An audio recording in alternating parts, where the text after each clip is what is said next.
When I first met Lisa, I believed she was the kind of woman who valued loyalty and honesty. We had built our life together over 12 years, from a tiny apartment to a comfortable home that reflected our shared hard work. I handled most of the finances because I owned a small tech company that had recently started doing well. Lisa worked part-time as a designer and often joked that she was lucky to have a man who could handle everything. I didn't realize then how that joke would come back to haunt me. Things started to shift when Lisa joined an online business group to expand her network. She began talking about a man named Derek, a supposed investor who understood real success. At first, I thought nothing of it, until her phone buzzed constantly and she'd smile in ways she hadn't in years. When I asked, she'd brush it off, saying, "It's just work, you wouldn't understand." I wanted to trust her, but something in my gut warned me this wasn't business. One evening, while she was in the shower, I saw a message flash across her phone. Asterisk, once you get the divorce, we'll be free and rich. Asterisk, my stomach dropped. I scrolled through the thread, messages about transferring property, hidden accounts, and even her plan to take me for everything before leaving. My own wife was plotting with a con artist to drain me dry. I didn't confront her right away. Instead, I began documenting everything, screenshots, emails, and recordings. I also contacted a lawyer and a private investigator to confirm Derek's background. Within a week, I learned he was a known scammer who targeted married women, convincing them to get a divorce and take half their husband's assets, only to vanish once they cashed out.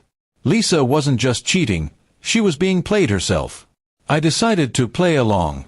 I acted distant, pretending to be clueless and heartbroken, while secretly moving my assets to secure accounts under my company's name. I even created a fake financial statement, showing much less money than we actually had. Meanwhile, I told my lawyer to prepare for what was coming. A few days later, Lisa served me divorce papers at breakfast. She said it with fake tears and trembling hands, "I just don't love you anymore." I nodded quietly, pretending to be crushed. I told her she could have whatever she wanted and walked away, leaving her thinking she had won. She started spending more time with Derek, even flaunting her new freedom online. When the court date came, Lisa was confident. She claimed I had emotional distance, and that she deserved a fair share of everything. Her lawyer presented the fake financial report I'd accidentally left on my desk. She didn't realize it was all part of my plan. My lawyer, calm and prepared, submitted the real documents, showing that Lisa had transferred thousands of dollars to Derek and that she had forged signatures on several company forms. The judge's face darkened immediately. Lisa's confidence shattered as the evidence unfolded. Screenshots of her messages, phone logs, and bank transfers painted a picture of deceit.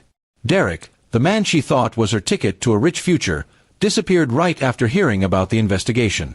It turned out he'd drained the joint account she'd opened for them and fled the country. By the end of the trial, the judge dismissed all her claims and granted me full control of our shared property. Lisa was left with nothing, no house, no money, and no man. When she tried to confront me outside the courthouse, I simply said, "You tried to scam the wrong person." She broke down crying, realizing she'd lost everything to her own greed. Over the next few months, I focused on rebuilding my peace rather than celebrating revenge. I donated part of my profits to a charity that helped victims of financial scams, people who, unlike Lisa, didn't choose deceit. It gave me some closure, knowing that the money she tried to steal would help someone in need. Lisa eventually tried to reach out again, apologizing and claiming Derek had brainwashed her. But apologies meant little when they came only after losing. I didn't respond. I had already learned that some betrayals don't deserve a second chance. My company continued to grow, and I found myself surrounded by genuine people again. Friends who had quietly supported me during the chaos now became like family. The storm Lisa brought into my life had cleared away everything false and left only truth behind.